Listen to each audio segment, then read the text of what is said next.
Walaikum, assalamu alaikum, wa rahmatullah y bienvenidos de nuevo al Musulmán Pensante. Walaikum, assalamu alaikum wa rahmatullah. Gracias por invitarme. Es realmente maravilloso tenerte con nosotros. Hoy quiero hablar sobre la sira y en particular sobre la biografía del profeta. Y tu libro sobre la biografía del profeta es una lectura fantástica, La Primera Primavera, y analiza la sira desde un ángulo muy estratégico o geopolítico. Y se basa en la conversación que tuvimos hace unos meses, alhamdulillah, una conversación muy buena sobre el mundo después de Gaza. Y hablamos un poco sobre la sira en esa conversación. Quiero realmente profundizar en la sira y en la idea de la sira, la idea de la biografía del profeta. Y lo que realmente debería significar para nosotros hoy en día, en nuestra búsqueda por intentar encontrar soluciones para la umma musulmana. Quizá un buen punto de partida sea este. Recuerdo que cuando era joven, escuché un dicho que se atribuía a Ali ibn Abi Talib, radiyallahu anhum, donde él decía: solíamos aprender las batallas del profeta con la misma seriedad con la que aprendíamos los versos del Corán. Así que él sitúa la sira, o un aspecto de la sira, las batallas del profeta, al mismo nivel que el libro de Allah, que el Corán. Y eso, de alguna manera, me impactó cuando era más joven. Me preguntaba, ¿por qué deberíamos aprender las batallas del profeta Paz con la misma seriedad con la que aprendemos las aleyas del Corán? Así que quizá ese sea un buen punto de partida. Por ejemplo, ¿por qué crees que los primeros musulmanes prestaron tanta atención a aprender la sira? Shukran Hasil, hermana. Primero, porque el Corán, como libro, es un libro hasta el día del juicio. Es un libro de Elías. Ahora, la sira, en el tiempo y en la historia, es la manifestación, la puesta en práctica de ese libro en la realidad, realizada por el profeta B. La paz sea con él, personalmente. Así que la cuestión es que el Corán siempre tiene el marco general, el paradigma trascendental, el punto de referencia ontológico. Pero para poder ver cómo ese libro interactúa con la realidad, Alá. Él permitió que el profeta actuara sobre la realidad en todos los aspectos de esta realidad que la humanidad necesitaba. Por eso, Alá dijo en el libro sobre el Corán que este din ha sido completado. ¿Kerim? En este caso, habla del din que comenzó con Nuh y que ahora se ha completado en la época de Muhammad. ¿Por qué? Porque Muhammad, la paz sea con él, fue el profeta que implementó personalmente todos los aspectos de la vida, incluyendo el tema del liderazgo, la lucha y el poder, y está entre los pocos profetas. Solo conocemos a 4 profetas en el Corán que hayan ejercido el poder. Yusuf, alayhi salam, tenía un poder limitado, fue tesorero en el reino de Egipto. Y Daúd y Suleimán, en un ámbito limitado, pero luego Muhammad, la paz sea con él, quien lo estableció durante su vida. A través del equilibrio de poder, de la lucha, de la geopolítica, de todos los aspectos de enfrentarse a la realidad, él estableció lo que más tarde podríamos llamar un Estado. Eso es importante, porque sin esto no puedes entender el libro en realidad. El libro seguirá existiendo como un magnífico punto de referencia, pero su implementación, si no se hubiera realizado completamente por el profeta, en realidad habría sido difícil para nosotros en nuestra generación también hacer descender la revelación a la realidad. Hablas ahí de la palabra poder, y tenemos muchos no musulmanes que ven nuestro podcast, y puede que les parezca que eso está en desacuerdo con lo que entienden por religión. ¿Sabes? El poder parece algo bastante mundano. Es la adquisición de lo material. Poder para subyugar a otros. Explica esa idea en la sira sobre la acumulación y la proyección del poder. ¿Existe una distinción? ¿Hay una separación entre cómo entendemos hoy el poder y cómo el profeta Sallallahu buscó el poder? Muchas gracias. Es una gran pregunta, porque en gran medida el concepto de poder, especialmente en nuestra época, y sobre todo dentro del enfoque occidental de las relaciones internacionales y la política, es sumamente problemático. ¿Por qué? Porque el poder siempre se percibe de forma negativa. El poder es dominación. El poder es control. El poder es la gloria de los vencedores. El poder es la centralización del poder y la riqueza, la centralización de la autoridad y así sucesivamente. Ahora bien, el concepto de poder dentro de la revelación coránica también es negativo, no positivo. El equivalente en árabe es ulum. Por eso, cuando Alá habló de Faraón, dijo que Faraón había alcanzado la supremacía y el poder en la tierra, y luego oprimió a su pueblo. Así que el poder siempre conduce a la opresión, conduce a la centralización del poder. Y el beneficio personal para el líder poderoso, el líder victorioso, es la gloria en la historia, la gloria en la realidad y en el tiempo. Ahora, observa el modelo del profeta, la paz sea con él. Esa redefinición del poder, el poder aquí se convirtió en otra cosa. El poder no trata de la victoria, no trata de la prosperidad, no trata de la gloria, no trata de la dominación. El poder consiste en la posibilidad de eliminar los obstáculos que impiden al ser humano ser libre, para que él o ella pueda elegir su propio camino hacia adelante. Así de simple. Y esa redefinición del poder nunca existió antes. Ni en la civilización persa, ni en la romana, ni en la griega, y tampoco existió en otros modelos. Por eso siempre sostengo que el modelo de liderazgo del profeta, la paz sea con él, es único. Primero, está en la historia, en el tiempo, en la realidad, dentro del equilibrio de poderes, dentro de las alianzas, dentro de todas las herramientas que utilizan los seres humanos, en el proceso de ejercer el poder. Pero su propósito no está en la historia. Así que en cierto modo es metahistórico. Para el profeta, la responsabilidad es salvar a las personas. Así que el poder es una práctica, no con el fin de obtener gloria, ni de conseguir la victoria o la dominación, ni de conquistar tierras, ni de acumular riquezas. Como son, ya sabes, los propósitos de casi todos los líderes, ¿verdad? Pero para él era eliminar los obstáculos que tenían las personas delante, para que pudieran elegir libremente su destino, su fe, y liberarse, y llegar a ser, de una forma u otra, los dueños de su propio destino. Y eso es único. Así que él actuó en la historia, pero con un propósito en el más allá, mientras que otros líderes actúan en la historia con el objetivo de obtener beneficios mundanos. Y esa redefinición del poder, de hecho, dio forma a los ideales en la civilización islámica. Así que para nosotros, cuando juzgamos a un gran líder, decimos que siguió el modelo del profeta y de Abu Bakr y Umar. Y por eso se convirtió en el estándar para nosotros juzgar a los líderes basándonos en esa primera etapa. El profeta, Abu Bakr y Omar, que de hecho establecieron los criterios de lo que significa ejercer el poder. Cualquiera que vaya más allá de eso no se considera Rashid. Rashid significa que ha alcanzado cierta madurez en el conocimiento islámico, en el propósito del Islam. En realidad. Así que es un modelo diferente. Y, por cierto, cualquier interpretación del liderazgo del profeta desde una perspectiva occidental, por ejemplo, hoy en día, siempre fracasará en captar este significado. Porque la mayoría es mundana. La mayoría está incrustada en la experiencia histórica, incrustada en el tiempo, incrustada en la inmediatez, pero no toma en consideración el concepto de falaj en el más allá. Su responsabilidad ante Alá. Así que este concepto tan importante, el poder en el Islam, es diferente del concepto de poder en cualquier otra filosofía.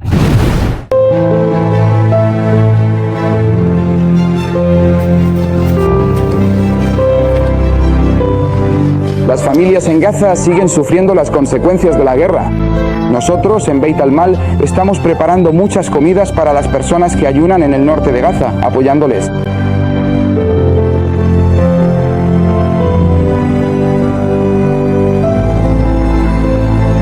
Mientras las familias se reúnen al final del día para romper el ayuno, la organización Beit al-Mal trabaja entre bastidores para proporcionar 150 comidas a la gente de Gaza.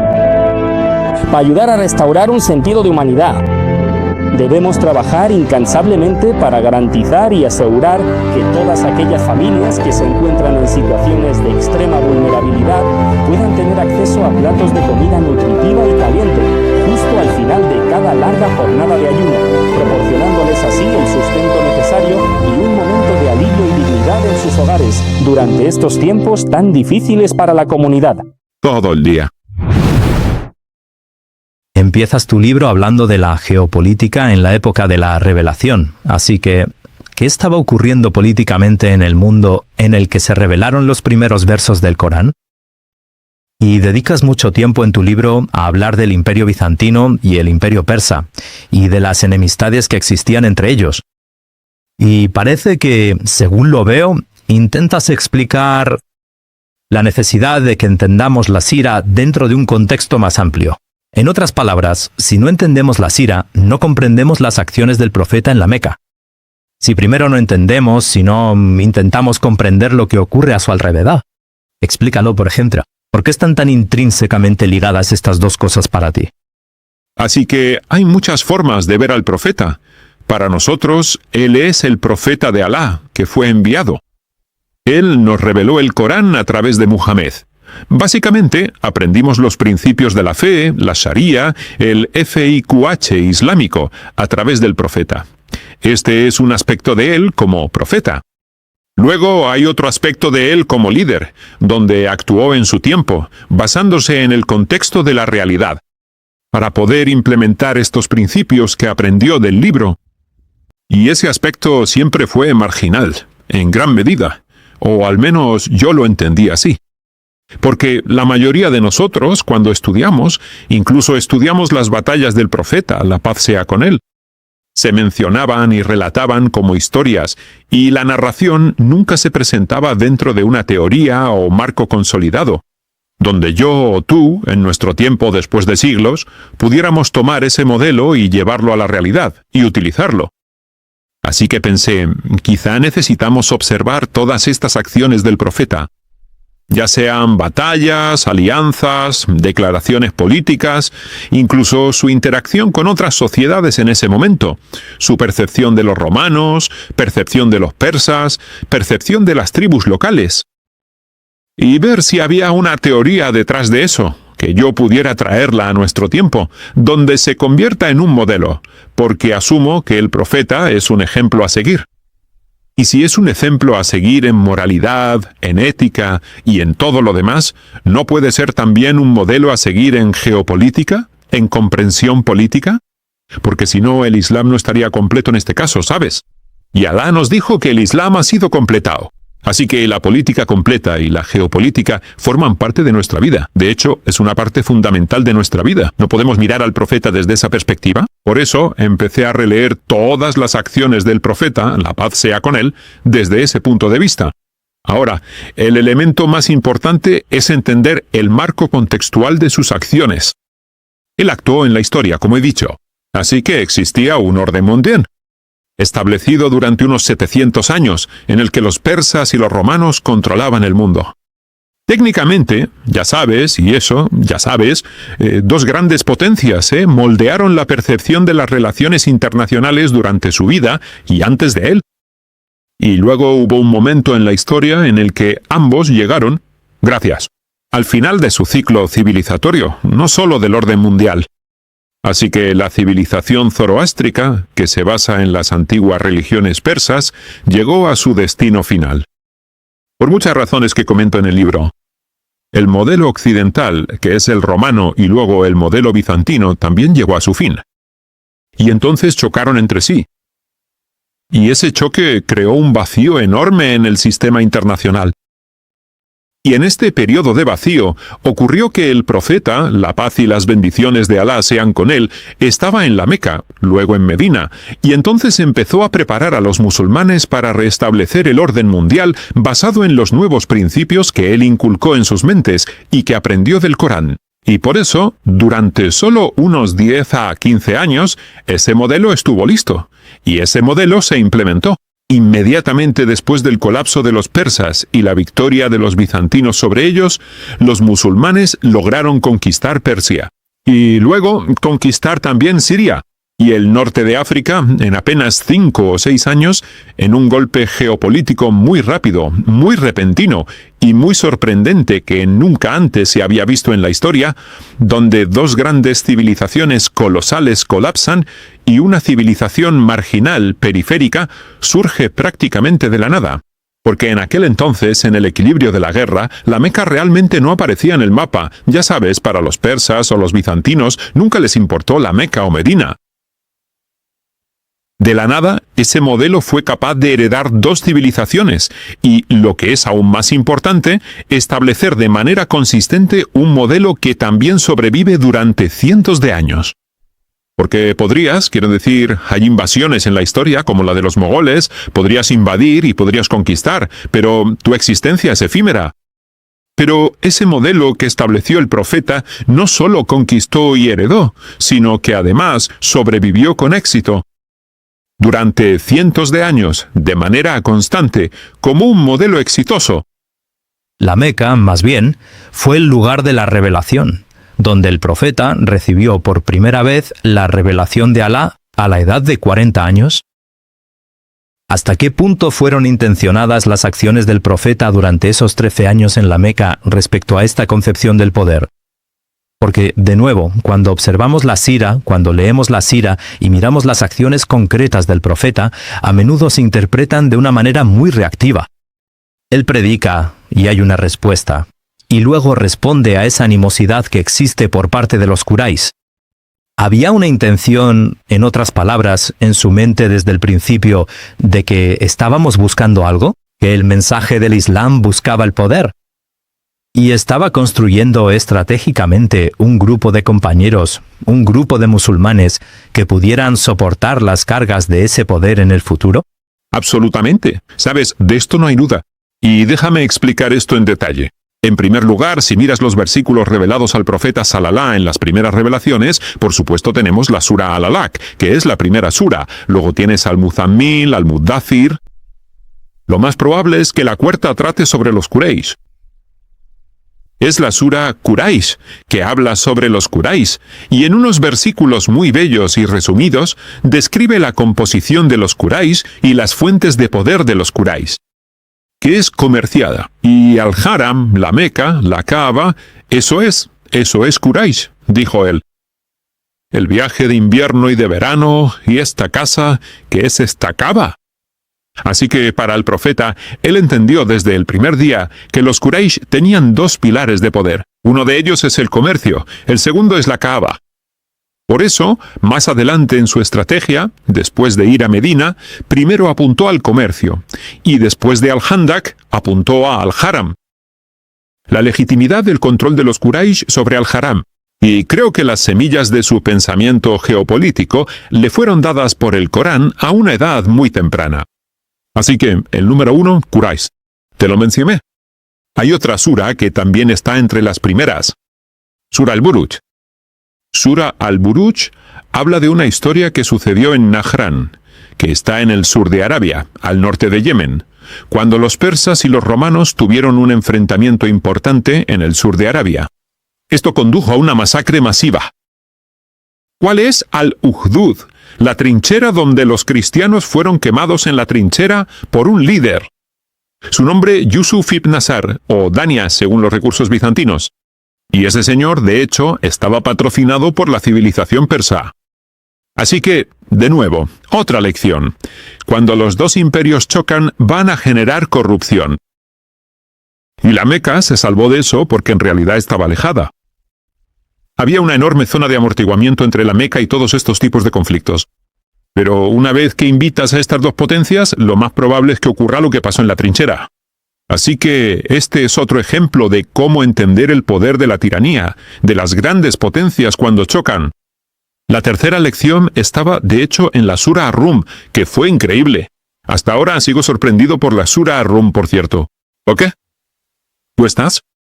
En la Meca, en el año 5 de la Égira. Lo más probable, ya sabes. Quiero decir, 614, porque es cuando realmente ocurrió. Con 4 años después de la revelación, apenas tienes a 50 o 60 personas siguiéndote. Todavía estás en Dar al-Akab, practicando tu religión en secreto, ¿vale? Y de repente, Alá te revela a una sura que te dice lo siguiente. Alif Lam Mim, los romanos han sido derrotados en la tierra más cercana. Los romanos han sido derrotados en la tierra más próxima. Y después de haber sido derrotados, serán victoriosos. ¿De acuerdo? Y luego, cuando ellos sean victoriosos, deberías alegrarte.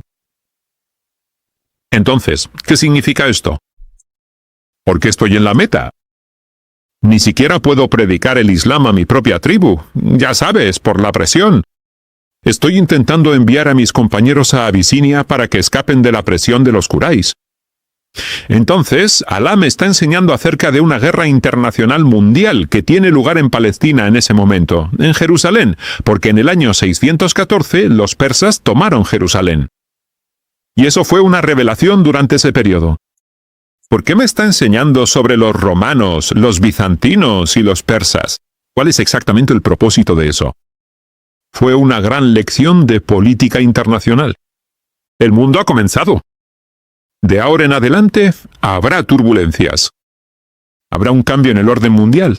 Habrá una grieta en el sistema. El antiguo orden se derrumbará. Hoy los persas son victoriosos, pero en 9 años serán derrotados. Durante este período, prepárate, prepara a tus líderes, a tu equipo, y luego piensa en el mundo, porque te he hecho profeta para la humanidad. Por lo tanto, tienes que pensar en eso, y pensar en cómo puedes establecer una nueva base para la civilización, basada en la justicia y la igualdad, en lugar de basarla en la soberanía del poder sobre todo lo demás. Así que la Sura Ar-Romo es asombrosa, y de hecho esto es exactamente lo que entendió el profeta. Por eso emigró después a Medina, y allí estableció un nuevo centro geopolítico, y ese centro geopolítico estaba listo para heredar. El colapso persa-romano. A menudo, cuando miramos la Sira y pensamos en la Meca, no llegamos a apreciar realmente la importancia de la Meca, o en aquel momento. Así que tú nos hablaste de las rutas comerciales y de cómo los 2 símbolos, o los 2 pilares del poder de los Quraysh, eran la Kaaba, los derechos religiosos de Macá, pero también las rutas comerciales. ¿Puedes contarnos un poco sobre esas rutas comerciales y por qué eran importantes para la geopolítica de la época? Técnicamente hablando, durante ese periodo de tiempo, esto es a lo que siempre se refieren nuestros grandes historiadores. Tenemos muchos libros llamados Al-Masalik o Al-Mamalik. Al-Masalik significa los caminos del comercio y los reinos. Así que siempre equiparan las rutas comerciales con el poder del Estado. Así que si no tienes acceso al comercio, serás débil. Ese era básicamente el símbolo. Durante ese periodo de tiempo, las rutas comerciales del mundo solían ser, de una forma u otra, la ruta de la seda. Carreteras ninguna en realidad. 3 de ellos. Uno de ellos iba al sur de Arabia. Iba a Adén, desde la India y China a Adén, y desde Adén, que está al sur de Yemen. Vendrán las naves de los romanos, que vendrán desde el Mar Rojo. Toman las mercancías y ve a Egipto. De Egipto a Alejandría, de Alejandría a Europa. Eso fue extremadamente importante y vital. Recientemente conocí a un espectador que me dijo algo que me dejó sin palabras. El muslim pensante no solo le informó, sino que cambió fundamentalmente su manera de ver el mundo. Y no fue algo puntual. Un líder del convoy global Sumud explicó que uno de nuestros episodios le hizo pasar de ser un espectador pasivo a actuar de manera significativa. Un joven de Sudán compartió que aprendió inglés escuchando el programa y que ahora se siente inspirado para servir a la umma. Las madrasa habían integrado los podcasts en su plan de estudios universitario. Desde el primer día, The Thinking Muslim nunca pretendió ser solo otro podcast más. Se construyó sobre una convicción sencilla, que nuestra umma merece medios de comunicación basados en la fe, la justicia y la seriedad intelectual. Medios que fortalezcan el imán mientras afrontan el mundo con honestidad y valentía. Ahora estamos doblando nuestro contenido a varios idiomas. Hemos lanzado nuevas colaboraciones, incluyendo un programa con el imán Tom Fekini y un espacio dirigido a los jóvenes para la próxima generación.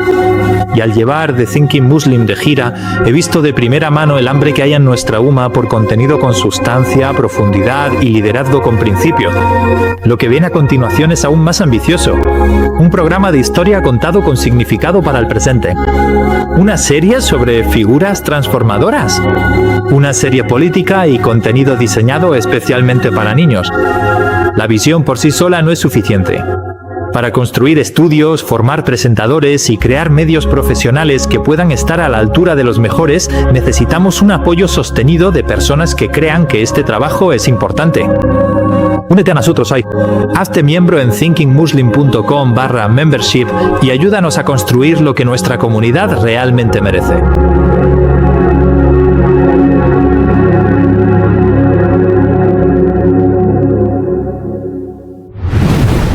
Cuando ocurrieron las guerras, Yemen fue confiscado por los persas. La ruta comercial fue bloqueada. Así que ahora el Mar Rojo no está abierto para los romanos. Entonces, ¿qué va a pasar? Los precios de lo que Europa importaba de China y Rusia aumentaron, se duplicaron y se triplicaron. Entonces los habitantes de Quraysh se dieron cuenta de que si empezaban a comprar en Yemen, los dioses los transportarían por tierra en caravanas hacia Siria, en particular hacia Gaza. Si Ram Gaza llega a Europa, entonces van a ganar mucho dinero. ¿Y esto cuándo lo descubrieron? Justo antes, cuando Yemen estaba bajo control persa. Eso significa 2 o 3 décadas antes de que naciera el profeta. Y esa ruta comercial se convirtió en pocos años en una ruta muy exitosa, hasta donde tenemos documentos en nuestros libros de historia que dicen que cada dinar solía generar un dinar, significa 100% de beneficio. ¿Por qué? Porque la gente necesitaba cierto tipo de bienes. Solían importar, ya sabes, muchos objetos importantes de China. Ahora, de repente, la Meca se volvió importante en la ruta comercial. Y las caravanas empezaron a venir desde Yemen hacia aquí. Siria, por eso lo llamáis Rihlat al-Shitai. Al-Shitai, en invierno, solía ir a Yemen, y en verano va a Siria. Fue entonces cuando la Meca adquirió importancia como punto de tránsito en Arabia. Así pues, los mecanos se beneficiaron de la guerra entre los persas y los romanos. Eso fue importante. Así que es una buena noticia para ellos que haya turbulencias internacionales. Las turbulencias internacionales cerraron las 3 principales rutas comerciales entre China y Europa. Y su ruta se volvió muy exitosa. Pero si hay paz, entonces no hay necesidad de las caravanas, porque los barcos podían transportar mucho más de lo que podía una caravana, y además más barato y más rápido. Ahora, el profeta, la paz sea con él, se convirtió en profeta en el año 610, lo que significa exactamente 8 años después del inicio de la guerra. Cuando digo guerra mundial, lo digo en serio porque no se luchó solo en un frente, sino en varios. Se luchó en el norte de África, se luchó en Armenia, se luchó en Anatolia y se luchó en Siria. Persas contra romanos o bizantinos, y eso supuso el cierre total de todas las rutas, las 3. La única ruta que ahora está abierta es la que atraviesa el desierto, que pasa por la Meca, así que la Meca se volvió muy próspera. Durante la época del profeta en la Meca, por primera vez se vieron las técnicas más asombrosas en la vida cotidiana. Por ejemplo, la gente de la Meca ahora come en mesas sofisticadas. Tienen cuchillos fantásticos y platos hermosos, importados de China y de muchos otros lugares. Incluso contrataron cocineros, es decir, chefs de Persia, para que les prepararan postres. Esto es en la Meca. Antes la Meca solía ser muy pobre, ahora la Meca es muy rica. Por eso los líderes de la Meca acumularon una riqueza enorme. Y el profeta viene a ellos y les dice, ¿sabéis qué? Tenéis que compartir vuestra riqueza con los pobres. La esclavitud no es aceptable, tenemos que liberar. Y entonces estos hombres decían, ¿sabes qué? ¿Qué quieres que hagamos? Somos superiores, no podemos hacer esto. Así que veían a Mahoma, el abominable, como una amenaza para su estilo de vida y una amenaza a los pilares de su existencia en la Meca. Porque dijeron, si te seguimos, perderemos lo que hemos logrado. Así que es por eso que la hostilidad contra Mahoma no tenía que ver con su mensaje. Sabían que el mensaje era excelente porque no les dijo nada. Extraño. Dijo algo de sentido común. Dijo, seguid el camino de Ibrahim que todos aceptáis. Dijeron, sí, pero si lo haces, muchas otras cosas serán destruidas, nuestro estilo de vida se desestabilizará. No, lo siento, no podemos hacer esto, vamos a estar en tu contra. Así que este equilibrio de poder y las rutas comerciales eran totalmente importantes de entender. La psicología de la gente de la Meca, la riqueza de la gente de la Meca y la conexión entre la Meca y el mundo. Es en este momento cuando se reveló la Sura al-Rum en el año 614, 4 años después de la revelación. Y Alá dijo que la gente de Quraysh estaba muy contenta de que los persas ganaran la batalla. Vale, ¿por qué? Y los musulmanes no estaban contentos. Esto está en los libros de Sina. Algunos de nuestros intérpretes dicen que no, porque los persas son majús y los otros eran cristianos. En realidad no es así. ¿Cuál era la razón? Si ganan los persas, significa que el cierre de los puertos de Adén y Adán continuará. Significa que las rutas comerciales prosperarán. Si los romanos ganan la guerra, significa que los romanos podrán reanudar el comercio en el Mar Rojo. Y en ese caso, la Meca se volverá redundante. Y la Meca no tenía agricultura. La Meca no tenía ninguna fuente de ingresos salvo el comercio. Así que la Meca volvería a las épocas antiguas de pobreza, que es antes de que los persas tomaran Adén, lo que era una pobreza extrema. Así que eso asustaba a la Meca, y por eso querían que los persas ganaran la guerra. Así que... Aquí hay un hombre, él, que viene con esta revelación. Estás diciendo que la geopolítica es de gran agitación. Tienes estas dos grandes potencias que siguen siendo las superpotencias de la época y siguen siendo desmesuradamente más fuertes que cualquier otro poder de la región. Tienes a los Quraysh que han acumulado una riqueza extrema, como resultado de esta tensión que existe, de esta guerra mundial que existe entre los dos bandos, de dos imperios. Me fascina lo que has dicho sobre por qué había animosidad hacia el mensaje del Islam, porque en cierto sentido estás argumentando que ellos lo entendieron de inmediato, entendieron que este mensaje era casi un cambio ideológico y civilizacional. No solo iba a socavar su riqueza, sino que en realidad iba a redefinir la manera en que se gestiona la riqueza y la forma en que se redistribuye en la sociedad. Quiero decir, ¿es así? ¿Es tan fundamental como esa? Y bueno, ¿qué otras indicaciones tenemos para señalar que el servicio de los Quraysh era mucho más que una simple enseñanza religiosa? Entonces, yo sostengo que la comunidad de los Quraysh era secular, ¿sabes? Contrario a lo que todo el mundo dice. Vale, solían adorar algo llamado Al-Lat, Al-Uzza, Jubal, lo que sea, pero ellos lo sabían. Estos son como piedras, importadas, por cierto. No son piedras autóctonas, quiero decir. Son dioses autóctonos, entre comillas, importados de Siria. Así que para la gente de Quraysh el elemento más importante en su vida era el comercio, porque el comercio les daba importancia. ¿Más importancia que sus ídolos? No, sí, los ídolos en realidad no importaban mucho. De hecho, solían cambiar de ídolos cuando les convenía. Quiero decir, esto no es importante. Pero lo segundo más importante para ellos era Al-Haram, la Kaaba de la Meca. No por su estatus sagrado, sino porque les daba un estatus enorme en Arabia. Y también era muy útil para el comercio.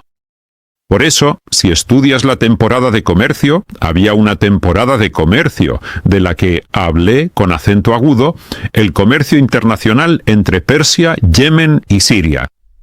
Pero había un comercio interno muy importante en Arabia, que se realizaba en 3 temporadas. Estas son las temporadas del Hajj y la Umra. Así que la gente, cuando viene para el Hajj, acude a 3 mercados. Están Dhul Mijaz, Ukaz y Dhul Mijana. Estas son 3 temporadas principales en las que la gente viene con sus mercancías en Al-Ashar al-Hurum, los meses sagrados, para comerciar en la Meca. Así que la Meca prosperaba gracias al comercio por la Kaaba. Y la Kaaba les daba un estatus.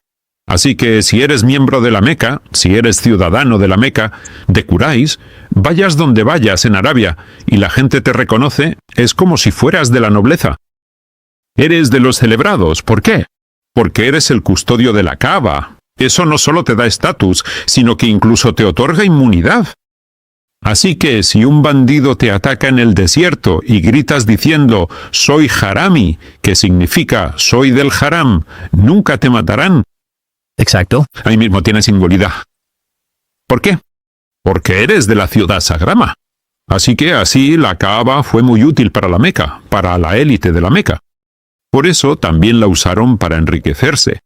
Incluso inventaron rituales en los que decían que en cada Hajj todos los que venían a la peregrinación desde Arabia no podían hacer tawaf con la misma ropa que traían de fuera de la Meca.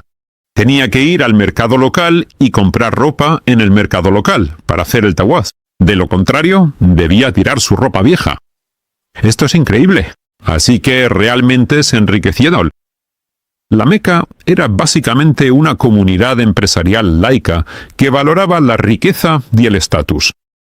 De su presencia en la Kaaba, alrededor de la Kaaba, y por eso el Corán dirigió la atención del profeta hacia el comercio como la primera fuente y la segunda hacia la Kaaba, como símbolo de la legitimidad de los mequíes entre los árabes. Esto es realmente fascinante. Tengo 100 preguntas sobre la Meca, pero creo que debemos pasar a Medina.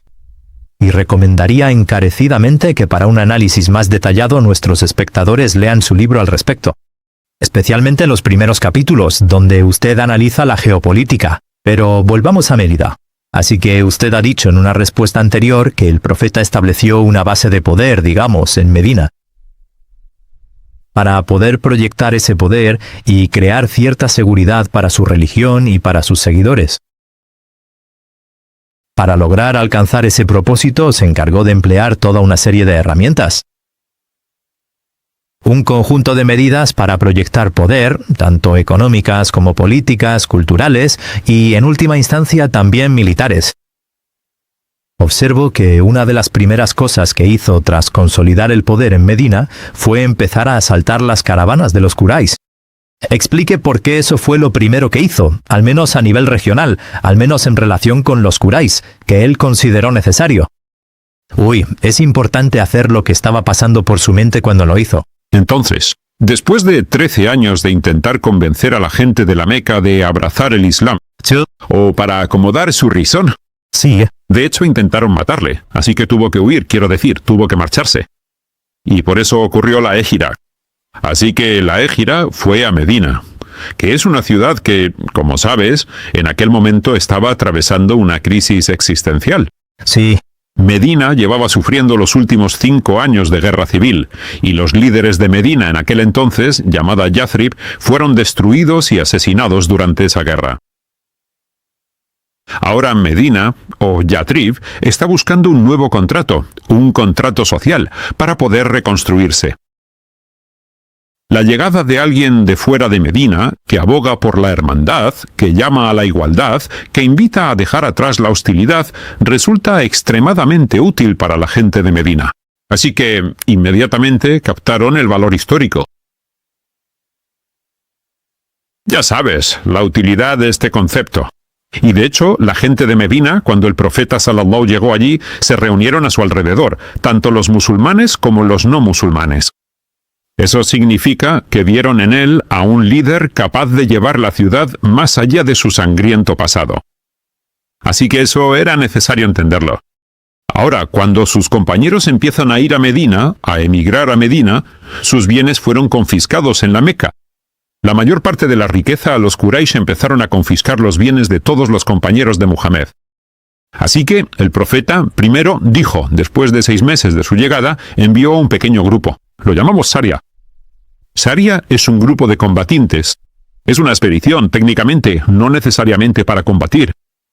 Esta expedición fue a lo que llamamos Sea fil Bahar. Sea fil Bahar significa la costa del mar árido. Esa era la principal ruta comercial entre la Meca y Sham y Siria. Así que fueron allí e interrumpieron la caravana anual. La caravana anual solía tener 1000 camellos, liderada por uno de los principales líderes de los Quraysh. En ese evento en particular fue Abu Hal, o Amr ibn Hisham, quien estaba. El líder de una importante tribu llamada Bani Makhzum, y el profeta pidió a Hamza ibn Abdul Muttalib, su tío, que liderara esa expedición. Él interrumpió la ruta comercial. No luchó. Simplemente la interrumpió. Ahora, la gente de la Meca, cuando llegaron y vieron a Hamza, no pelearon. Hamza no luchó contra ellos.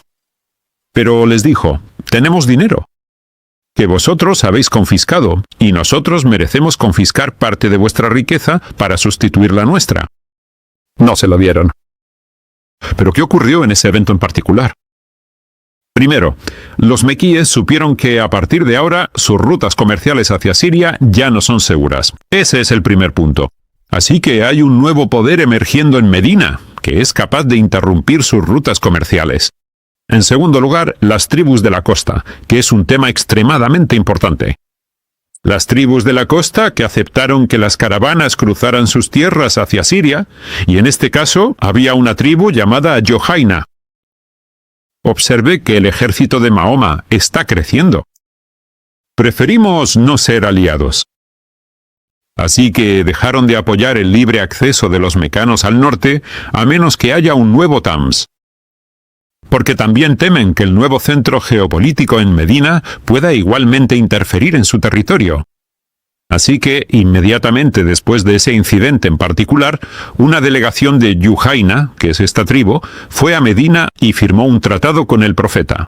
Ahora tenemos un centro geopolítico emergente que, tras solo 6 meses, está firmando tratados con las 4 grandes tribus de la costa. De una tribu llamada Kuzaa, Dambra, y ahora esta tribu. Y ahora estamos viendo un nuevo panorama, un nuevo equilibrio de poder emergente. Así que no es solo que Mahoma sea un hombre amable sentado en Medina, predicando la religión, haciendo que la gente... Pero ahora tiene un ejército. Así que Quraysh tiene que tomar nota de eso, y las tribus de Arabia también tienen que tomar nota de eso. Si no lo hubieran hecho, si el profeta no lo hubiera hecho, entonces habría sido fácil para los mecánicos crear una alianza con todas estas tribus, por su riqueza, su dinero y su influencia, y atacar Medina mientras estaba en su infancia y destruirla. Así que esa estrategia evitó cualquier peligro que pudiera eventualmente sorprender a los musulmanes en Medina. Y creo que fue una estrategia muy exitosa, porque después de eso, Quraysh tomó nota. Ahora empezaron de nuevo a salir en caravanas, pero cada caravana era interrumpida. Hasta que ocurrió la batalla de Badr, que fue 2 años después de la migración del profeta, la paz sea con él. ¿Por qué era necesario? Puso a la Meca bajo presión, puso a la Meca bajo sanciones económicas. Técnicamente hizo que la Meca sufriera las consecuencias de confiscar la riqueza de los musulmanes. Y ahora la Meca tiene que ceder y aceptar tratar con Mahoma y Medina como un nuevo centro. Un centro geopolítico con el que necesitan, ya sabes, firmar un tratado con él, o tienen que luchar. Eligieron luchar en Badr, y ese fue el punto de inflexión en la relación entre él y Medina. Eso es realmente fascinante.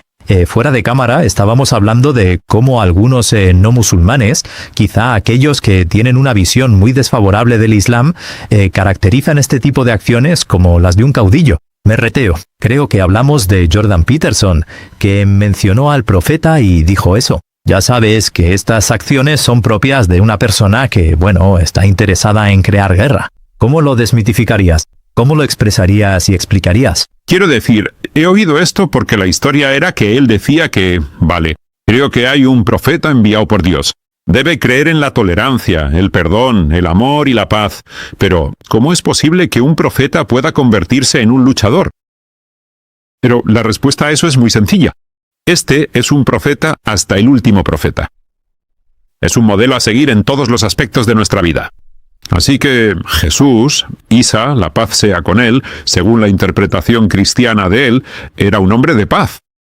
Y si sigues las enseñanzas basadas en lo que la Iglesia enseña sobre Isa, entonces al final no puedes luchar, no puedes hacer ciertas cosas. Así que, vale, pero la guerra, básicamente, es una necesidad en las relaciones internacionales, por desgracia. Ahora bien, si no tienes un modelo ético a seguir, te convertirás en un tirano.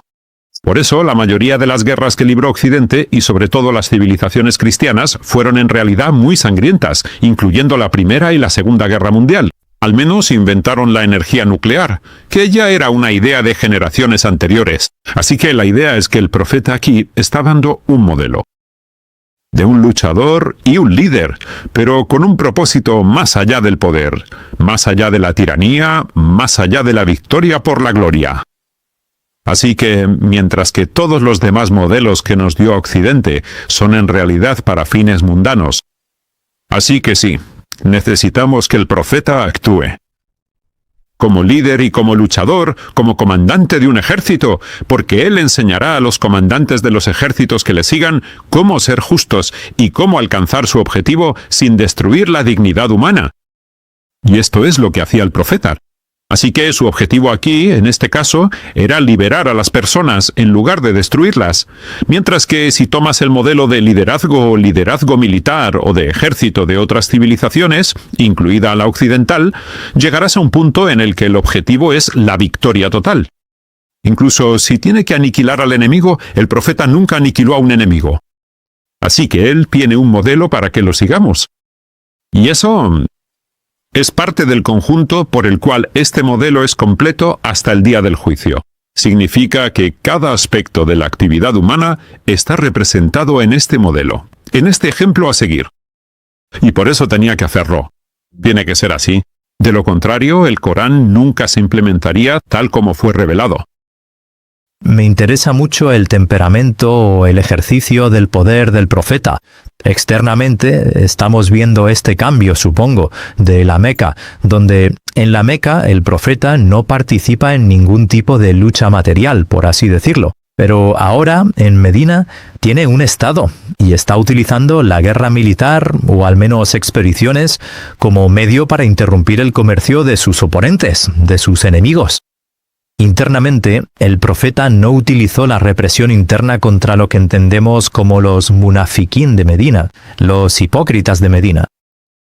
Aunque se hizo muy evidente que había un grupo de personas que conspiraban y creaban problemas para la comunidad musulmana, la incipiente comunidad musulmana. ¿Por qué? Porque él, sallallahu alayhi wa salam, que tenía los atributos de un Estado, que tenía, ya sabes, lo que hoy llamaríamos la fuerza policial y, ya sabes, la capacidad, el monopolio de la violencia, como lo llaman. Porque el profeta, sallallahu alayhi wa salam, toleró a estas personas que estaban creando discordia dentro de Medina. Bien, en primer lugar, cuando miras las expediciones, las llamamos Ghazawat y Saraya. Hubo unas 85 en su vida en Medina. Quiero decir, ya sabes, eso fue a lo largo de unos 11 años. Pero la mayoría de ellas no fueron combates, lo cual es importante. Algunos de nosotros pensamos que cada expedición fue una batalla. En realidad, la mayoría de estas expediciones eran para forjar alianzas. Exacto. Terminaban firmando un tratado. Esto es lo primero. Así que, el primer y más importante elemento en la estrategia en Medina fueron las alianzas. Él hizo alianzas con las principales tribus alrededor de la Meca, con las principales tribus en la costa del Mar Rojo y con las principales tribus en el desierto central de Arabia. Así que eso fue lo primero. Por lo tanto, los combates fueron casi mínimos y se limitaron a lo estrictamente necesario.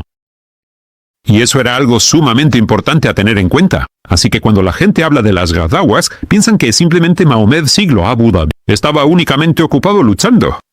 En realidad, la mayoría de estas expediciones eran para formar alianzas, y muchas de ellas eran, ya sabes, escaramuzas, con ciertas tribus que intentaron aprovecharse de Medina atacándola, y cosas por el estilo.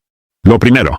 En segundo lugar, en la política interna, el profeta, la paz sea con él, nada más llegar, en los primeros meses de su llegada, firmó inmediatamente el Contrato de Medina, o como lo llamamos, Watikat al-Medina, el documento que organiza las relaciones internas, regula la legitimidad del nuevo régimen y establece la relación entre las distintas comunidades, incluidos los musulmanes, los infieles, los no musulmanes que aún permanecían allí.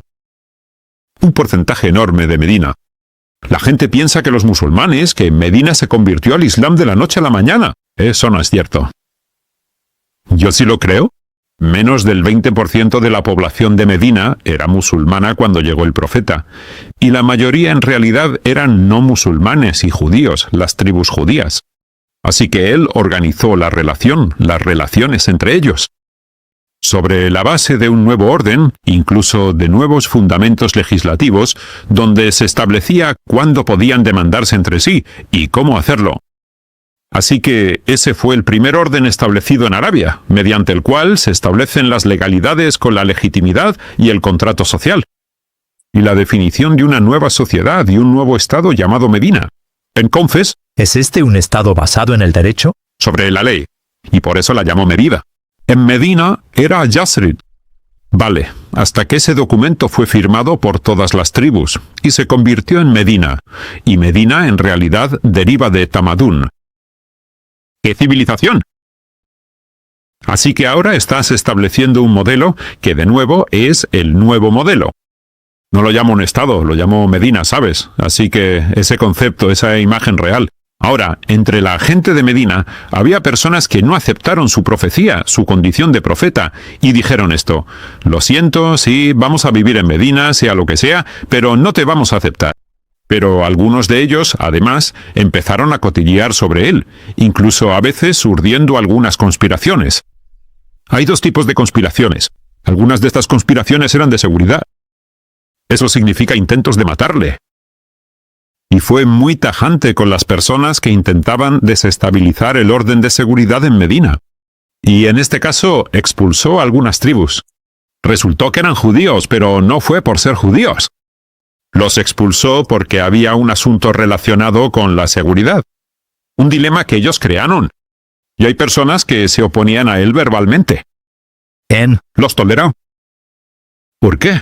Porque, bueno, puedes expresar tu opinión, ¿sabes? Mientras no empuñes la espada, si solo estás expresando tu opinión, no hay problema. Así que a estos los llamamos al-munafiquín, que no eran musulmanes. Pero al mismo tiempo mostraban sumisión al sistema, aunque estaban en contra del profeta, la paz sea con él. A estas personas se las toleraba. Y cuando ocurrió un incidente concreto que estuvo a punto de provocar una gran desestabilización, en Medina, en una zona llamada Albani al-Mustalih, muy conocida en la Sira, el jefe de este grupo, el jefe de los munafiqín, quiso crear fitna entre la gente. Umar dijo: déjame cortarle la cabeza porque este hombre está creando fitna. El profeta dijo: no puedes hacer eso, simplemente porque no quiero que la gente diga que Mohamed está matando a sus compañeros, a sus sahab, y esa persona se salvó. De hecho, esa persona que se salvó era el jefe de una gran tribu en Medina. Y murió más tarde, y el profeta fue muy amable con él, incluso después de su muerte, lo colocó en su tumba. Su hijo era un musulmán muy bueno. Y toda la tribu, después de la muerte de ese jefe, también se convirtió en muy buenos musulmanes. Y Medina se volvió mucho más estable. Así que imagina, si él hubiera empezado a matar gente por su actitud, entonces eso habría generado mucha venganza, mucha desestabilización. Y ese modelo de civilidad, documentado en el documento de Medina, se habría derrumbado. Por lo que estás diciendo, tanto externa como internamente, el profeta nos está enseñando. No solo sobre el ejercicio del poder, sino sobre cómo ser comedido en el ejercicio del poder. El ejercicio moral del poder. ¿Es así como lo ves tú?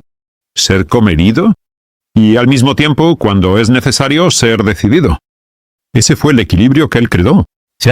Siempre. En general, se contenía de usar la fuerza, salvo que fuera necesario para detener un mal mayor. Sí, así que contenerse y ser decidido. Y al mismo tiempo, hay que actuar con indulgencia hacia el público en general. El profeta solía ser el más indulgente con todos, incluso con quienes le traicionaban. A veces, por ejemplo, ocurría que alguien estaba comunicando secretos, básicamente espiando para los Quraysh. Pero como esa persona lo hacía por una razón, que no era realmente con la intención de hacer daño, el profeta le perdonó, ya sabes. Así que la cuestión es que eres indulgente, pero si te enfrentas a una situación en la que un grupo de personas realmente va en contra de la Constitución de Medina, causando un daño militar y una destrucción total, entonces serás tajante para detenerlo. ¿Puedo preguntarte sobre el Tratado de Hudaybiyah? Porque, por supuesto, cada vez que un grupo musulmán o un gobierno musulmán hace algo que podríamos considerar un compromiso, muy rápidamente se menciona el Tratado de Hudaybiyah. Aquí hay un tratado en el que el profeta, la paz y las bendiciones sean con él, aparentemente se comprometió a una serie de concesiones muy importantes. Se puede decir que fue con los Quraysh, ¿verdad? Así que supongo que quiero entender cuáles son las lecciones. ¿Qué deberíamos aprender del Tratado de Hudaybiyah? Y en el lenguaje político usamos el término paciencia estratégica. Ya sabes, la idea de que a veces hay que contenerse. ¿Es esa una actitud que podemos vincular de manera decisiva a este Tratado de Hudaybiyah y a cómo actuó el profeta durante ese tratado? Porque, por supuesto, incluso los sahaba en las primeras etapas estaban bastante incómodos con los términos de ese contrato con los Quraysh. Permíteme explicar una cosa más. Sabes, las expediciones militares, la primera del profeta fue Badr, la segunda fue Uhud y la tercera fue la del foso. Sí, Estas son 3 batallas. Las 3 batallas ocurrieron porque los ejércitos de los Quraysh salieron de la Meca para luchar contra él. sí. Entonces se encontró con ellos en Badr y los venció. En Hudaybiyah, él no lo hizo. Fue derrotado. El ejército islámico fue derrotado en ese momento. Y en la tercera, la de la Zanja, vinieron con 10.000 soldados. La mayor alianza jamás formada en Arabia asedió Medina durante unos 15 días más o menos, y luego fracasaron en conquistar Medina debido a la zanja que el profeta construyó alrededor de la ciudad. Vale, así que la estrategia de Quraysh era militar, agresión. Eso está muy claro, ¿verdad? Esa estrategia fracasó estrepitosamente. ¿Por qué? Porque trajeron la mayor alianza. Nunca más podrán reunir a 10.000 después de esto. Y esta fue la mayor alianza en el campo de Alabia. Así que el fracaso total de la estrategia de los Quraysh ocurrió en el 5.º año de la Égira, es decir, en la batalla del foso. Bien, ahora volvieron, se retiraron a su ciudad. Ahora, cuando se retiraron y la alianza se desmanteló, el profeta salió del foso victorioso, pero solo porque estaba a salvo en Medina y no fue conquistado en Medina. Ahora, él tiene que tomar su propia iniciativa estratégica. Por eso, si quieres entender la iniciativa estratégica del profeta, es Hudaybiyah, no ninguna otra batalla anterior a esa, porque las demás batallas fueron enfrentamientos militares iniciados por los Quraysh. Ahora eres victorioso. Tienes el ejército más grande, Quraysh está débil, la alianza que Quraysh estableció con Ghatafán y otras tribus ha sido desmantelada, así que ahora es tu turno. La lógica del poder dice: tomaré mi ejército, iré a la Meca, la conquistaré por la fuerza y haré que Quraysh se someta a mí y sea derrotado. El profeta no hizo eso. ¿Qué dijo el profeta? Vale, vayamos a hacerla ahora. Así que llevó a 1.400 de sus compañeros sin armas, solo con las armas de viaje, yendo a la Meca, anunciando en el camino 3 veces que no estaba allí para luchar. Estoy aquí para la Umra. Voy a visitar la Kaaba. Ahora, esta es la maniobra más asombrosa, la maniobra estratégica más increíble que hizo el profeta. ¿Por qué? Te acercas a la Meca. Así que los mequíes te impedirán entrar en la Kaaba. ¿Por qué? Porque eres un enemigo. Si te permiten entrar, te reconocerán como una entidad, cosa que no quieren hacer. Hasta ahora, no hay reconocimiento de Medina como una entidad opuesta a la Meca. Eso generaría graves consecuencias para la legitimidad de los Quraysh como custodios de la Kaaba. ¿Por qué? Porque cuando los Quraysh tomaron el control de la Meca, hace unos 100 o 200 años, existía un acuerdo entre las tribus árabes y los Quraysh de que nadie podía ser impedido de hacer el Hajj a la Kaaba. ¿Por qué? Porque incluso durante la guerra entre los Quraysh y otras tribus, tuvimos muchas guerras entre Quraysh y Hawazin, una tribu importante. Hawazin, en la temporada del Hajj, podía viajar a la Meca en paz. Nadie puede detenerles. Si impides que Muhammad y su ejército entren en la Meca para la Umra, significa que ese acuerdo entre vosotros y el resto de los árabes de la península arábiga se ha roto. Así que vuestra custodia de la Kaaba es ilegítima. Les puso en ese tipo de dilema. Si luchan, no pueden luchar porque el ejército de Muhammad en realidad no viene a pelear. Y si luchan contra él, ¿qué van a decir los árabes? Estáis luchando contra los hufaces. ¿Sabéis por qué estáis luchando contra gente que viene para la Umra? Esta gente no está luchando. ¿Esto qué es? Así que se acercó a la Meca y luego acampó realmente en los límites de la Meca. Lo sorprendente, cuando lees la historia de Hudaybiyah, es que cuando llegaba la hora de las 5 oraciones, él rezaba en la tierra del Haram, lo que significa que, como sabéis, los límites del Haram de la Meca son amplios, no es solo la mezquita, va más allá, son varios kilómetros fuera del Haram. Así que él entraba en el Haram y rezaba ahí. Luego se retiraba y volvía a su campamento, que estaba a unos metros, porque la gente conoce los límites del Haram. Eso significa que quieres matar a gente dentro del haram, lo cual es otro crimen, porque los Quraysh saben que los árabes nunca aceptarían que alguien fuera asesinado dentro del haram. Así que esa es también otra razón. Por lo tanto, Quraysh estaba realmente en una crisis muy profunda. Así que empezaron a enviar emisarios, embajadores, uno tras otro. El primer tipo, su nombre es Budayl ibn Waqta. Él es el jefe de una tribu importante llamada Juzá, y Juzá tiene una alianza con el profeta desde hace mucho tiempo, y Budayl viene al profeta. Él dice: «Oh Muhammad, ¿has visto a alguien que mate a su pueblo? ¿Vienes con este ejército a matarnos?» Él dijo que no en absoluto. «Vengo únicamente a actuar. Hombre, ¿me impedirías hacerla?» Él dijo: «Sí, pero verás, ¿por qué traes a toda esta gente?» Dije: «No, quiero decir, esto es algo normal. Vengo por AML. Si me lo permites, vendré en paz y me iré en paz». Budayl ibn Warraqa volvió a la Meca y dijo: «No sé por qué deberíamos impedirle». Ahora, la gente de Quraysh en ese momento tenía una división en el liderazgo, que creo que mucha gente que estudia la sira no lo ha notado. Los ancianos, los sabios ancianos de Quraysh habían sido apartados. Y me refiero aquí a Abu Sufyan. Fue apartado después de la batalla del Foso porque fracasó. Su enfoque militar fracasó. Y los nuevos fanáticos, 3 de ellos, tomaron el control del liderazgo de Dar al-Nadwa, que es el Senado de la Meca. Entre ellos, Safwan ibn Umayya, Suheil ibn Amri, y el hijo de Abu Jahl, Ikrima. Son jóvenes, están entusiasmados, quieren luchar. Así que la división en el liderazgo permitió al profeta, la paz y las bendiciones sean con él, negociar con los moderados frente a los extremistas. Por eso envió a Uthman. ¿Quién es Uthman?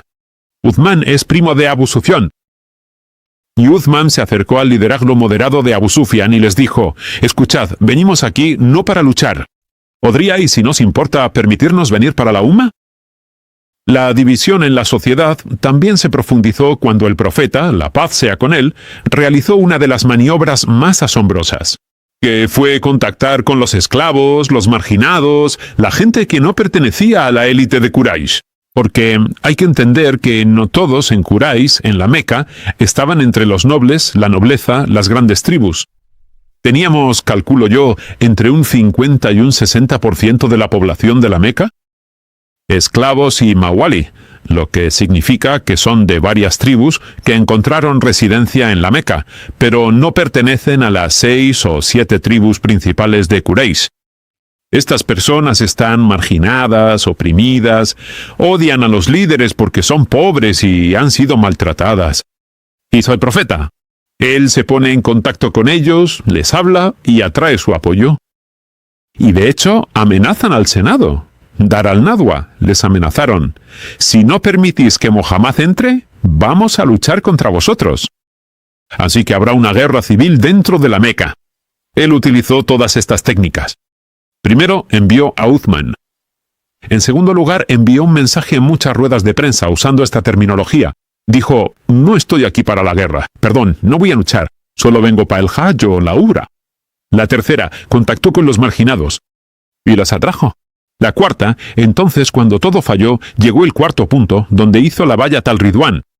Reunió a los 1400 y dijo: «Me daréis la valla de que, si me impiden ir a la Meca, podré decidir en nombre de todos vosotros». Así que la Bayat al-Ridwan, cuando los Quraysh escucharon que el profeta había comenzado la valla, y la valla significa un juramento, que el profeta ahora tiene la decisión sobre la guerra y la paz. Entonces se asustaron. En ese momento enviaron un equipo para negociar el tratado. Y el tratado fue firmado. Y los términos del tratado en realidad fueron sugeridos por el propio profeta, no por los Quraysh. La primera, que detendremos la lucha durante 10 años, lo que llamamos una tregua. Vale. La segunda, quien quiera unirse a mí de otras tribus tiene total permiso. Y quien quiera unirse a vosotros significa un reconocimiento oficial, en nuestra terminología actual, un reconocimiento oficial. Reconocimiento por parte de la Meca de la nueva entidad en Medina, un nuevo centro geopolítico equivalente a la Meca. Bien, así que ahora cualquier tribu puede unirse a la alianza de Muhammad, y cualquier tribu puede unirse a la alianza de Quraysh. Lo cual es increíble. Y el tercer logro fue que los musulmanes, en este momento, no vamos a venir para el Hajj, para la Umbra. Haremos un compromiso, vendremos el año que viene. Bien, así que se fueron, se volvieron.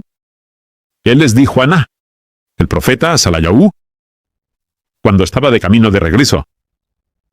Se reveló la sura Al-Fat. Por primera vez se utilizó la palabra Al-Fat, porque muchas traducciones al inglés de la palabra Al-Fat la llaman conquista. ¿Saí? Sí. Conquista significa, ya sabes, una toma territorial. No lo es.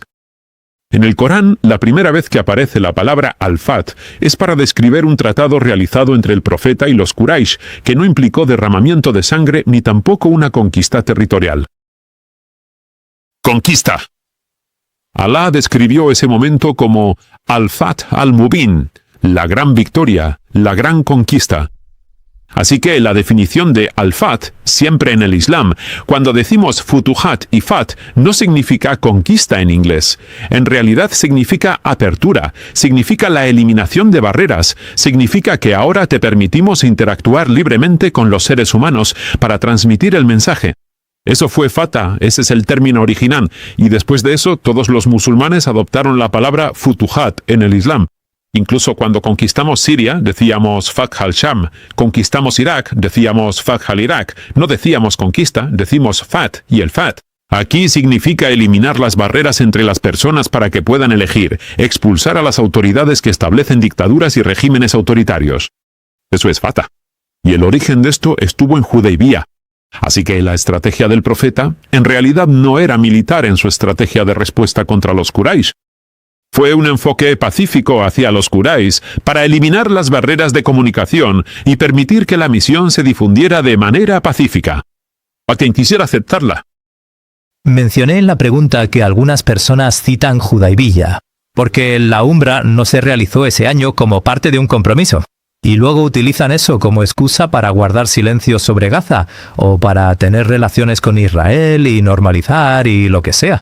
¿Hasta qué punto puede hoy en día un gobierno musulmán, entre comillas, hasta qué punto pueden usar Hudaybiyah como excusa para su inacción? El profeta hizo concesiones, como he dicho, pero por un beneficio estratégico. Eso es importante. Bien. Él, en primer lugar, en cualquier compromiso, el profeta no sacrificó los pilares de la misión de la fe. Esto es lo primero. Así que cuando tienes algo sólido, no puedes ceder. Eso es así. El compromiso se produjo en cuestiones que te permiten obtener una ganancia. Estratégicamente fue una táctica. Por ejemplo, en este caso concreto de Hudaybiyah se produjo un compromiso. Cuando dijo, vale, este año no vamos a hacer la Umbra, pero el año que viene sí lo haremos. De hecho, para decirte la verdad, al año siguiente, cuando regresó con 1.400 personas. Y los Quraysh tuvieron que huir de la Meca, o permitir que el profeta entrara en la Meca. Y los líderes de Quraysh, porque estaban llenos de odio, no querían ver al ejército entrando en la Meca. Así que huyeron. Pero ¿quién se quedó dentro de la Meca? Los pobres, los marginados, los esclavos. ¿Qué hizo el profeta? Les invitó a comer. Se comunicó con ellos. Les mostró disciplina. Les demostró que nada en la Meca estaba roto.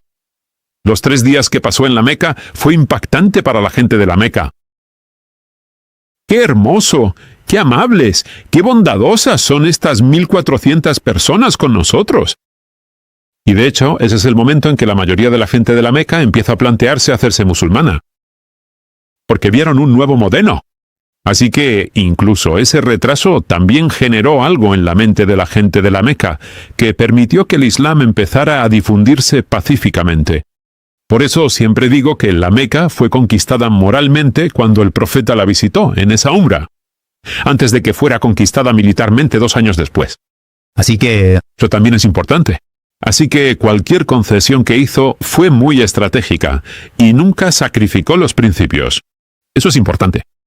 ¿Qué tan fundamental fue Hudaybiyah para esta misión del profeta? Porque, por supuesto, después de Hudaybiyah, él envía emisarios a los diferentes imperios y reyes alrededor de Medina.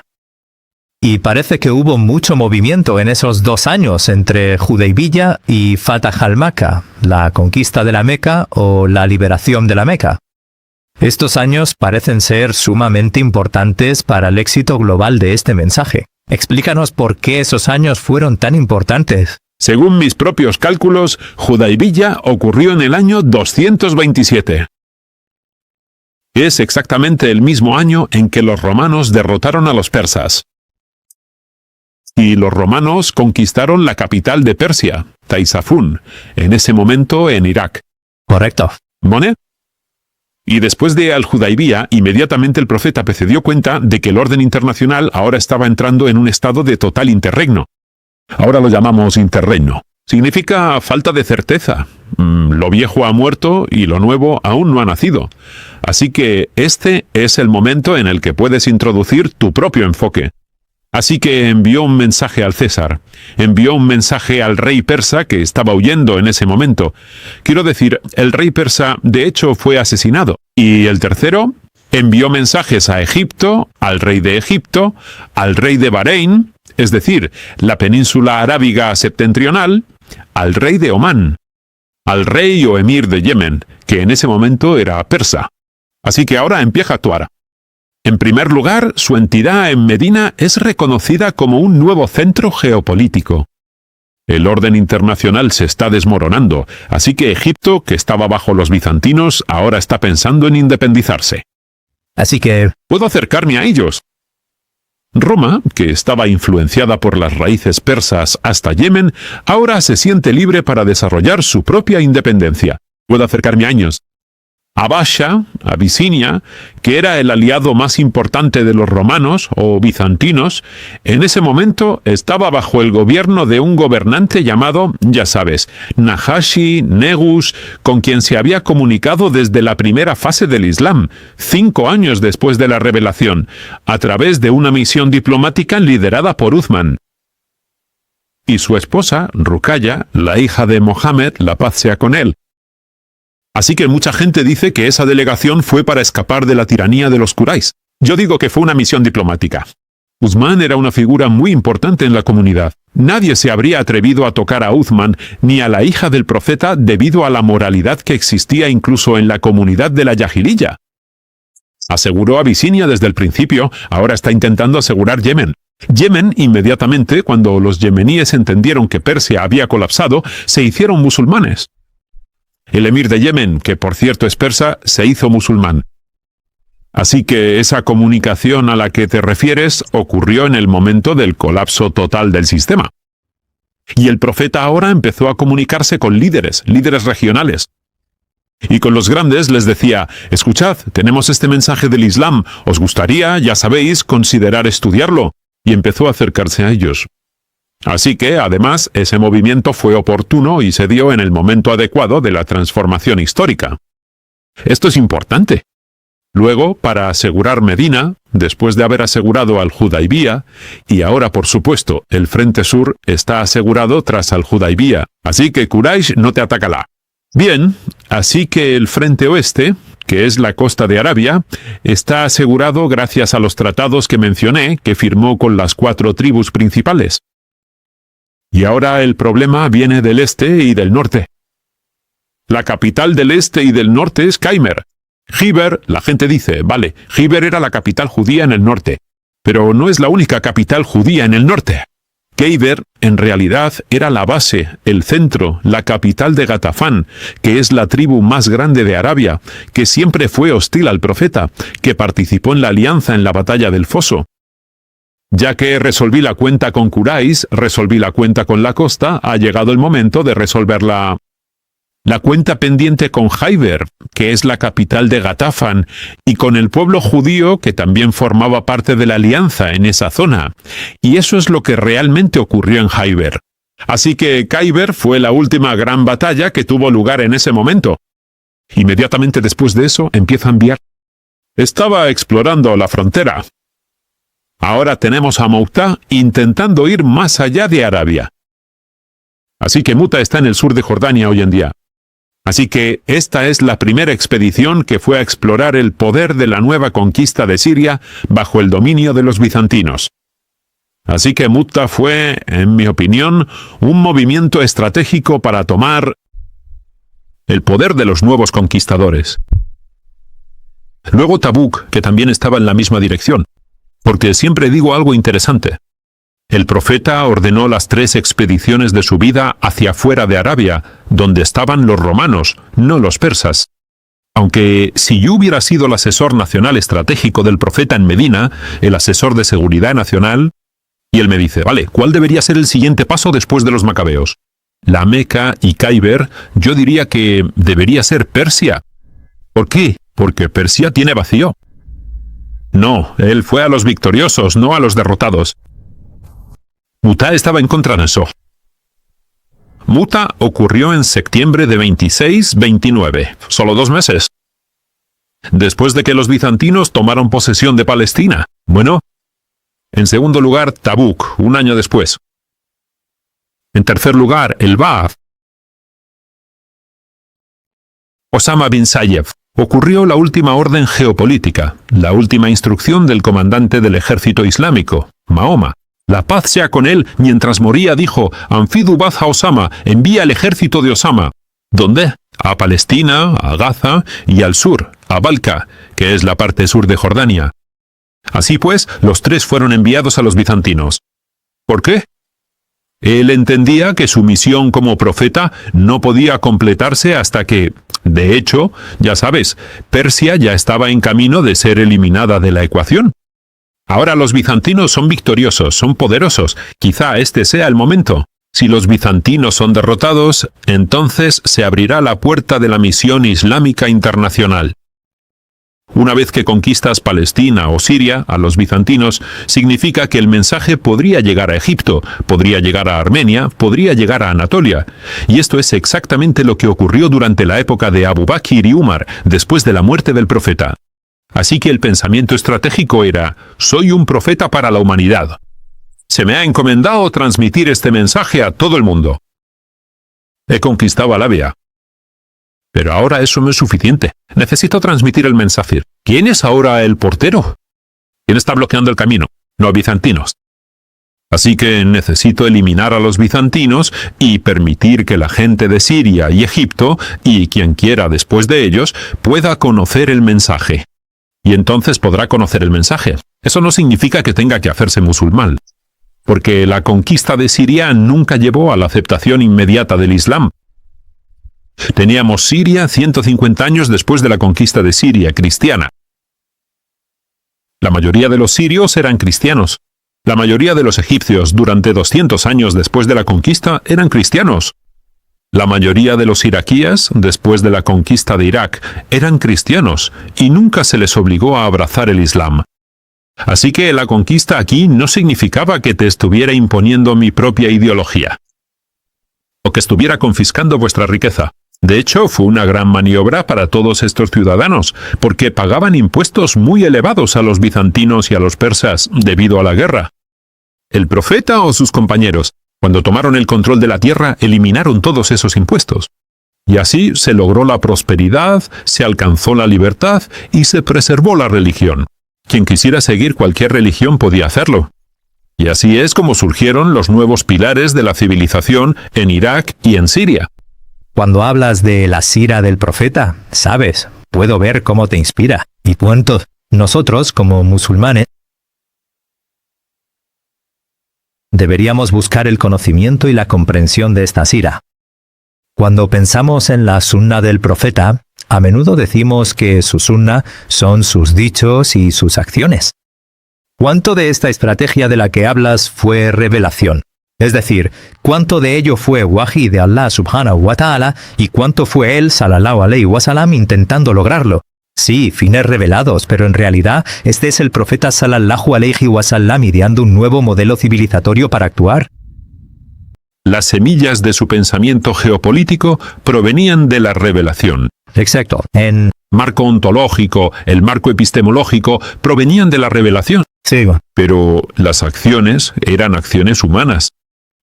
Eran resultado de su valoración del equilibrio de poder, de su estimación de las necesidades de actuar en ese momento concreto. Así que todo lo que hacía el profeta, alianzas, expediciones, comunicaciones, incluso los 3 grandes portavoces, el profeta tenía 3 poetas, y yo los llamo portavoces. ¿Por qué? porque solían consultarse sobre qué tipo de mensaje debíamos hablar, y la poesía era el lenguaje de los medios de comunicación en aquella época. Así que todo eso, toda esta institución, en realidad estaba dirigida por el Ijtihad del profeta. La paz sea con él. Sí. ¿Por qué yo? Tenemos textos que lo afirman. El profeta, en 3 ocasiones diferentes, fue abordado por sus compañeros. La primera fue en Badr, cuando le dijeron, «Ya Rasulallah», la formación del ejército y la distribución de los soldados. ¿Y la elección del lugar? ¿Viene de Alá o es tu propio ijtihad? Él dijo, «Es mi propio ijtihad, por supuesto». Ellos dijeron que estaba equivocado. «Podemos discrepar». Por supuesto que podíais. Así que sugirieron otro lugar y otra forma de reorganizar el ejército, y él lo aceptó. De nuevo, la misma pregunta se repitió una segunda vez en la batalla del foso. Y el profeta de nuevo repitió y dijo, «No, es mi propio ijtihad, por favor, sois libres». Así que, en 3 ocasiones distintas, el profeta enseñó a sus compañeros que en mis acciones en la guerra, en las alianzas o en la esfera pública, fuera de ella, el concepto de sharia, revelación, salas, yam, lo que sea, en realidad son ijtihad humano. ¿Y se les permite discrepar y estar de acuerdo? Y el ejemplo más hermoso de esto es Uhud, porque el profeta, la paz y las bendiciones sean con él, se sentó con sus compañeros en un consejo de sura en la mezquita. Dijo, «Escuchad, hay un nuevo ejército que se acerca a nosotros, ¿dónde podemos combatirlo?» Porque hay 2 teorías. Una, nos quedamos dentro de Medina hasta que nos ataquen, y los defendemos Medina. Y este es un enfoque muy seguro, porque Medina era como una fortaleza, ¿sabes? Así que fácilmente podías cerrar la fortaleza y luchar. Y el segundo enfoque, nos sacamos al ejército, vamos al desierto, nos encontramos con ellos a unos pocos kilómetros fuera de Medina, cara a cara. Así que la opinión de los ancianos, de los sahaba y del propio profeta era luchar dentro de Medina. Pero los jóvenes estaban emocionados y entusiastas. Dijeron, «No, necesitamos ir a luchar fuera de Medina». El resultado de la shura fue que la mayoría decidió que lucharían en contra de la opinión que el profeta, sallallahu alaihi wasallam, había elegido. El profeta, sallallahu alaihi wasallam, aprobó eso. Y él lideró al ejército fuera de Medina, y de hecho el ejército fue derrotado, lo que significa que la estrategia fracasó. Técnicamente hablando, en ese momento uno diría como líder, a partir de ahora, lo siento, no voy a consultar con vosotros. Una vez os he consultado y me disteis un mal consejo. Mirad lo que nos ha pasado, 70. Más de 70 de sus compañeros fueron asesinados. Él personalmente resultó herido, y Medina estuvo a punto de ser destruida si el ejército de Quraysh hubiera atacado Medina desprotegida. Pero, en realidad, mientras él estaba en el campo de batalla, Alá le reveló el Corán. ¿Qué dice el Corán? Perdónales, pide perdón por ellos y sigue consultando con ellos. Así que si piensas por un momento que el resultado erróneo de la shura te permitirá centralizar tu poder en tus manos, el Corán ahora está interfiriendo para decirte que no. Es importante continuar con shura, incluso si el resultado de shura a veces no funciona bien. ¿Dónde funcionó muy bien esa regla? Tan solo un año después, en Al-Kandak, la Trinchera. Imagínense que el Consejo de la Shura se reuniera nuevamente. El profeta les está diciendo que hay un nuevo ejército acercándose a nosotros. ¿Dónde vamos a luchar? ¿Dentro de Medina o fuera de Medina? Se quedaron en silencio porque estaban indecisos. Ahora, la última vez que os dimos consejo fue erróneo. Perdón, quiero decir, de verdad no estábamos muy seguros. Quizá deberías ser tú quien decida. Entonces, alguien de la periferia, de los márgenes, que no es un líder de ninguna tribu, no es de los sahaba más veteranos, no es importante en la comunidad. Y era un esclavo liberado llamado Salmán. El persa se levantó y dijo, ¿puedo hablar? Vale, todos le miran, de acuerdo. Salmán no es un luchador por la libertad, quiero decir, no es un gran líder. Realmente nunca luchó en Medina, no tiene conocimiento sobre la guerra en Arabia, así que, ¿qué va a sugerir Salmán? Así que Salmán propuso una sugerencia totalmente nueva. Dijo, en Persia, cuando los persas éramos atacados, solíamos cavar una zanja. Eso nunca había ocurrido en Arabia. Esa es una técnica nueva, nadie la conocía. Y es curioso que justo después de 15 o 14 días, el ejército de los Quraysh vaya a invadirte. Ahora tienes estos 14 días para construir una zanja. Así que los Sahaba miraron al profeta y dijeron, vale, ¿qué opinas de esta sugerencia? Es algo nuevo, algo diferente. La aceptaron, lo cual es algo único. ¿Y qué? ¿La Shura aquí le enseñó a alguien como Salman? A tener el valor de plantarse entre los mayores del consejo y proponer algo fuera de lo común. Y los Sahaba lo valoraron, lo aceptaron y actuaron en consecuencia. Este es el resultado de la Shura.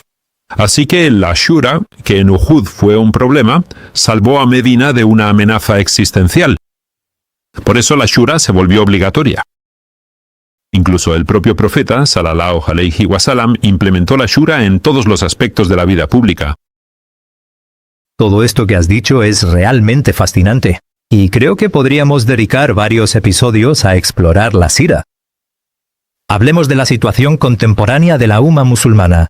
Así que ya sabes, estamos, como algunos dirían, en una situación muy grave, como musulmanes. Sabes, tenemos Gaza, tenemos Sudán, tenemos tantos conflictos que están dañando y destruyendo a las comunidades musulmanas. En las sociedades occidentales, además, está creciendo la retórica antiislámica, que no solo perjudica a los musulmanes en Occidente, sino que también afecta a la estabilidad de la umma musulmana. Así que tenemos estos problemas a nuestro alrededor, estos desafíos a los que nos enfrentamos. Y tú, por lo que entienda de ti y por lo que comprenda, por este libro que has escrito, estás instando a los musulmanes a volver a la sira y a estudiarla desde este contexto político y estratégico. ¿Estamos preparados para hacer eso? ¿Estamos como umma listos para hacer ese cambio de mentalidad, ese giro mental, para volver a este tipo de pensamiento estratégico? Porque por todas partes donde miro, y quizá esto no sea justo, pero cuando hablamos de nuestros liderazgos, nuestros líderes tienden a no pensar estratégicamente. Incluso en un ámbito nacionalista, no piensan de manera muy estratégica. ¿Cómo cambiamos este cambio de mentalidad en la umma musulmana? Nuestra mentalidad estratégica es en realidad el resultado de 300 años de occidentalización. Así que todo lo que llamamos estrategia y poder, básicamente ahora sabemos que lo hemos heredado de Occidente, en lugar de la tradición islámica. Así que nos han enseñado, a través de grandes encuentros con el colonialismo, incluso antes del colonialismo, durante la época de las cruzadas y muchos otros incidentes, que la modalidad del poder, las relaciones internacionales y el pensamiento geopolítico y estratégico están relacionados con el juego de suma cero, en el que si eres derrotado, sucumbes a la realidad, cedes, te conviertes en lo que sea. Y eso nos ha afectado muchísimo, en gran medida.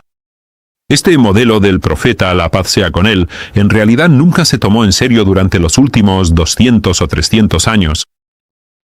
En mi opinión, este es el momento en el que podemos mirarlo. No puedo decir que ahora mismo esté listo para ser implementado, pero son las semillas de algo.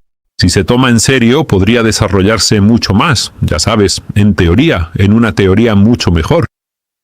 En las relaciones internacionales, en la política, en el poder. Y creo que ahora podríamos hacerlo. ¿Por qué? Ahora, por supuesto, sé que la mayoría de nuestros líderes no tienen ese tipo de profundidad en la estrategia. Esto es aceptable, por supuesto, no hay duda de ello. Y tiene muchas razones. Una de ellas, básicamente, es la fragmentación. Porque todo lo que sabemos sobre la estrategia geopolítica del profeta, o de grandes líderes como Saladino, o antes que él, Omar ibn Abdulaziz, las personas a quienes celebramos como modelos a seguir, en nuestra historia se basaba en un concepto de umma, que era diferente del concepto del actual Estado-nación moderno. Así que el actual Estado-nación moderno es una invención. Eso nos lo impuso Occidente, se implementó en nuestra tierra sin consulta, y creó división y desconexión. Porque en cualquier modalidad, en cualquier pensamiento, en cualquier estrategia, necesitas tener coherencia. La coherencia del pensamiento geopolítico en el Islam o el paradigma islámico en realidad se desconectó de la realidad. Y surgió algo nuevo. Y eso en ti. Fue diseñado, fomentado e implementado por Occidente, no por eruditos musulmanes ni por políticos musulmanes. Ahora, ¿por qué digo que ha llegado el momento de que lo hagamos? Porque llevamos ya 100 años de fracaso y vacío en nuestra región. Después de la guerra de 1917, que es la Primera Guerra Mundial, creo que hasta ahora no hemos recuperado el equilibrio. Y el resultado de ello son guerras civiles por todas partes, una debilidad. Falta de integración y una occidentalización total en todos los aspectos. Y esta occidentalización, en realidad, no en el sentido de que adquieras poder, sino en el sentido de que quedas incrustado en el paradigma occidental de pensamiento. Por el interés occidental, no por el tuyo propio, lamentablemente. Entonces, ¿por qué digo que ha llegado el momento? Si recuerdas, te hablé con acento agudo del enfrentamiento entre los persas y los romanos, y el interregno. Entre ellos, esto es exactamente lo que estamos viviendo ahora. Muy probablemente en los próximos 5 a 10 años. Estamos atravesando una transformación en el orden mundial desde una civilización que ha sido central en la definición de los últimos 6 órdenes mundiales a la que llamamos la civilización occidental. Y está surgiendo algo nuevo, que es China, que está fuera del paradigma occidental. Así que el ciclo de dominio occidental, en mi opinión, se está acercando al menos a una gran transformación, si no a su fin. Y está surgiendo un nuevo orden. Ahora, esta falta de certeza es en realidad el momento adecuado para que surja un nuevo paradigma de pensamiento. Por lo tanto, los musulmanes deberían pensar en introducir nuevas teorías, nuevas ideas en geopolítica, en estrategia y en relaciones internacionales, basándose en la continuidad y coherencia con su pasado. Ahora bien, eso requiere mucha reflexión, mucho trabajo, eso requiere eso. Que los intelectuales y las personas que han ejercido el poder se sienten juntos e intenten desarrollar este tipo de paradigma. Pero creo que es posible. Lo viejo está muriendo y lo nuevo no nació. Este es el momento más asombroso que nuestra generación está presenciando. Nuestros padres y abuelos no tuvieron la oportunidad, porque vivieron bajo un orden muy estricto, que les imponía, que les dictaba lo que debían hacer. Ahora, la incertidumbre es grande, en mi opinión. Es una oportunidad. Así que sí, lo que estás haciendo ahora, lo que estamos haciendo, discutiendo esto e insistiendo a nuestra élite, a nuestros intelectuales y a nuestros líderes que empiecen a replantearse las cosas. Su enfoque podría ser una contribución en el surgimiento de un nuevo paradigma civilizacional que sea diferente al del pasado. Eso es fantástico, y el libro es La Primera Primavera, y de verdad recomiendo a nuestros espectadores que lo consigan y lo lean. ¿Das clases en La Primera Primavera? ¿Hay clases e instructores que expliquen los detalles de esta época? Porque creo que es esencial para nuestro resurgimiento como musulmanes. En realidad, hacemos cursos de formación. ¿En realidad? En estrategia y pensamiento geopolítico basado en la primavera árabe, en la Primera Primavera. Y organizamos muchos debates y conversaciones sobre ello. Actualmente está mayoritariamente en árabe, pero inshallah pronto también estará en inglés. Y espero, digo que esta es mi humilde aportación, pero reconozco que esto es solo un comienzo. No es un proyecto completo, pero inshallah, con la ayuda de muchos investigadores y también de muchos profesionales, podríamos llegar a un enfoque mucho más maduro de las relaciones internacionales. Y quizá una última pregunta, Tu instituto, el Foro Shark. Os centráis mucho en la juventud y el desarrollo de los jóvenes. ¿Por qué? ¿Qué hay detrás de esa iniciativa? Recientemente asistí a vuestra conferencia, mashallah, con cientos de jóvenes presentes que están muy informados y muy centrados en intentar lograr un cambio. Explícame esa estrategia. Así que lo que he notado es que nosotros, los que hemos sido educados y hemos madurado dentro del sistema, estamos demasiado inmersos en él. En una forma de entender que, en gran medida, nos dicta la manera en la que debemos pensar. He descubierto que la juventud de hoy en día es mucho más abierta de mente y puede adoptar nuevas ideas y desarrollarlas con facilidad. Por eso, si preparamos a los jóvenes para que asuman nuevas ideas y pensamientos, creo que serán mucho más creativos a la hora de impulsarlas hacia adelante. Esto es importante. Por eso creo que la mayoría de nuestro público ahora mismo son jóvenes, que están tomando estas ideas, debatiéndolas y nos dan su opinión.